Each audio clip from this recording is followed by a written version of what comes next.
نحمدہ و نصلی علی رسولہ الکریم اما بعد فاعوذ باللہ من الشیطان الرجیم بسم اللہ الرحمن الرحیم رب اشرح لی صدری ویسر لی امری واحلل عقدۃ من لسانی یفقہوا قولی۔ شرک کیا ہے؟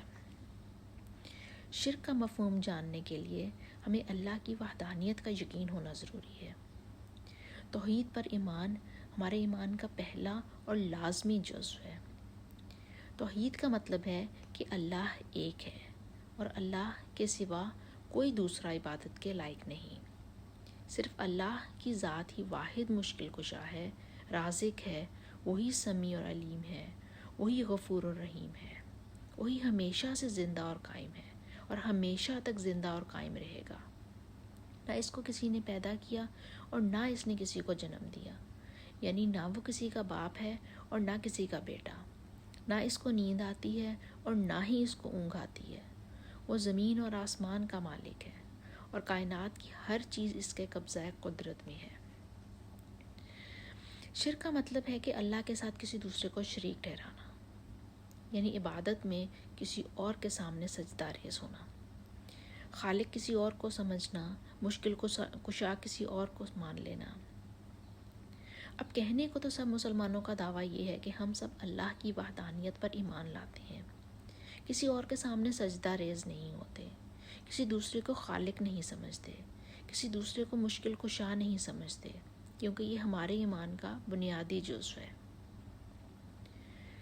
دوسرے لفظوں میں یہ کہ ہم شرک نہیں کرتے، کیونکہ اللہ کہتا ہے کہ میں سارے گناہ معاف کر سکتا ہوں لیکن شرک نہیں معاف کر سکتا، اور یہ کہ شرک کرنے والا کبھی جنت میں نہیں جا سکتا، اور یہ کہ شرک کرنے والے کی طرف اللہ آنکھ اٹھا کر بھی نہیں دیکھتا، وغیرہ وغیرہ۔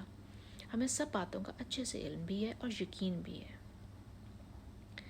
اصل میں ہم شرک کے صرف سطحی معنی جانتے ہیں، جبکہ شرک کا مفہوم بہت وسیع ہے۔ شرک صرف اپنے جسم کو ایک خاص انداز میں اللہ کے علاوہ کسی اور کے سامنے جھکا دینے کا نام نہیں، بلکہ اپنے نفس کو اللہ کے احکامات کے مقابلے میں کسی اور کی اطاعت میں لگا دینے کا نام بھی شرک ہے۔ یعنی یہ تو ہم کہتے ہیں کہ خالق اللہ ہے، لیکن اپنی حاجات لے کر دنیا والوں کے سامنے مارے مارے پھرتے ہیں۔ یہ تو ہم کہتے ہیں کہ اللہ کے سوا کوئی عبادت کے لائق نہیں، لیکن دن رات اپنے ہی نفس کو پوجتے رہتے ہیں۔ یہ ہمارا نفس ہی تو ہے جس کو ہم دن میں کئی بار اللہ کا شریک ٹھہراتے ہیں۔ مثلاً صبح فجر کی نماز کے وقت اللہ کا حکم ہے کہ گرم لحافوں کو چھوڑ کر اٹھو اور فجر کی نماز ادا کرو، اللہ سے رزق طلب کرو، عافیت مانگو، رحمت اور فضیلت کا سوال کرو، جبکہ ہمارا نفس ہمیں حکم دیتا ہے کہ ابھی سردی بہت ہے اور ابھی ابھی تو آنکھ لگی ہے، پر دن میں اٹھ کر بہت ذمہ داریاں نبھانی ہیں،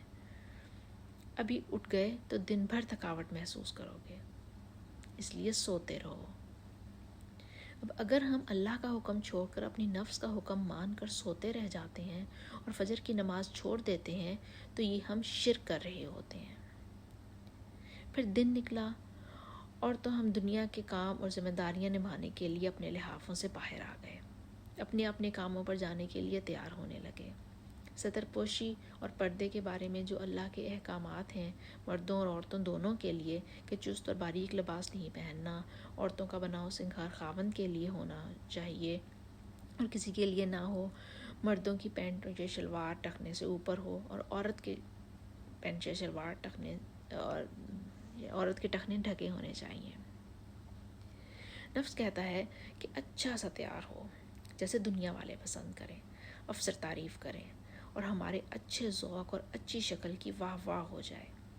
تو عورتیں اللہ کے احکامات کو نظر انداز کرتے ہوئے اپنے نفس کے احکامات کی اطاعت کرتی ہیں، یعنی باریک اور چست لباس زیب تن کرتی ہیں جس میں ان کے جسم کی خوبصورتی عیاں ہوتی ہے، اچھا سا میک اپ کرتی ہیں، خوشبو لگاتی ہیں، اپنی پینٹ ٹخنوں سے اوپر رکھتی ہیں اور دنیا کو اچھا لگے وہ کام کرتی ہیں، اور دوسری طرف مرد لمبی لمبی ٹخنوں پر ڈھلکتی ہوئی پینٹیں لٹکا کر جیسے تیسے کام پر چلے جاتے ہیں۔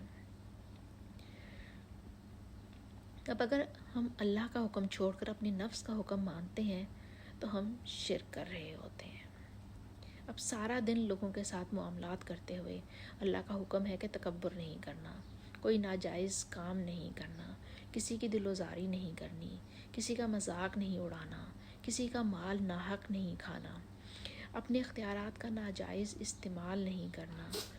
جھوٹ نہیں بولنا، کسی پر طعنہ زنی نہیں کرنی، غریب اور کمزور کی ضرورتوں کا خیال رکھنا ہے۔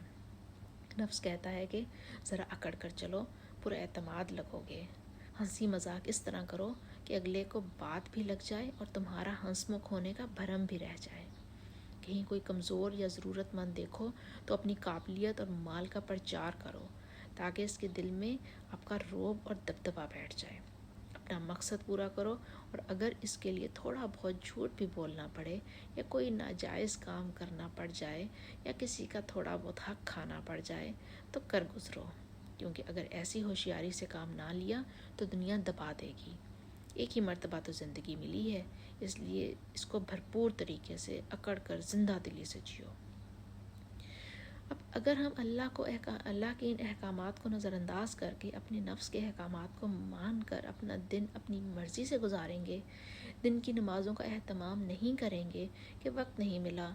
اور معاملات میں بھی ہمارا نفس اگر انا کے روپ میں ہماری رہنمائی کرے گا تو بڑے افسوس کے ساتھ ہمیں یہ مان لینا چاہیے کہ ہم شرک کر رہے ہیں۔ اب ہمارا وہ عقیدہ کس کام کا کہ اللہ ایک ہے اور ہم اللہ کے ساتھ کسی دوسرے کو شریک نہیں ٹھہراتے، جبکہ ہم اپنے ہی نفس کو سارا دن اللہ کا شریک ٹھہراتے رہتے ہیں۔ اللہ تعالیٰ نے انسانوں کو دوسروں کی بندگی کے لیے یا خود اپنے نفس کی بندگی کے لیے پیدا نہیں کیا،